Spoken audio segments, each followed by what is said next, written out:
हृदयाचा ठोका थांबल्यासारखं झालं. कारण की दादा एक आमच्या पार्टीचे प्रमुख नव्हते, आमचे कुटुंब प्रमुख होते. आमच्या सर्वांचे कुटुंब प्रमुख म्हणून मी त्यांच्याकडे आम्ही सर्वजण पाहत होतो.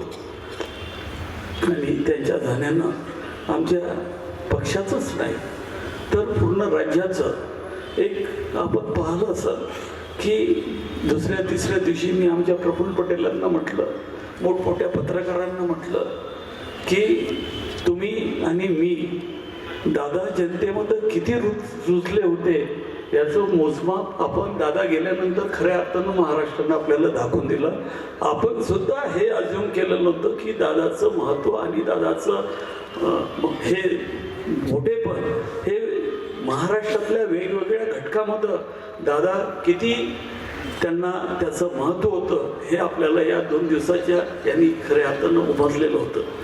अमरावतीचं सुद्धा फार मोठं नुकसान झालं. आता महानगरपालिकेच्या निवडणुकीच्या वेळेस आले त्यावेळेस त्यांचं भाषण जर आपण लावून पाहिलं तर आपण आश्चर्य कराल की असं भाषण आणि असे विकासाचे मुद्दे त्यांनी त्यात मांडले होते. आज आपण अमरावतीकरांनी आज त्याचा 13वा दिवस होता. घरी बारामतीला काठेवाडीला 13वीचा घरगुती कार्यक्रम झाला आणि आजच आपण त्यांना इथे भावपूर्ण सज्जनने राहिलो. मी आपल्या जमलेल्या सर्व या अमरावतीच्या जनतेच्या वतीनं अजितदादांना भावपूर्ण श्रद्धांजली अर्पण करतो आणि माझे 2 शब्द सांगतो.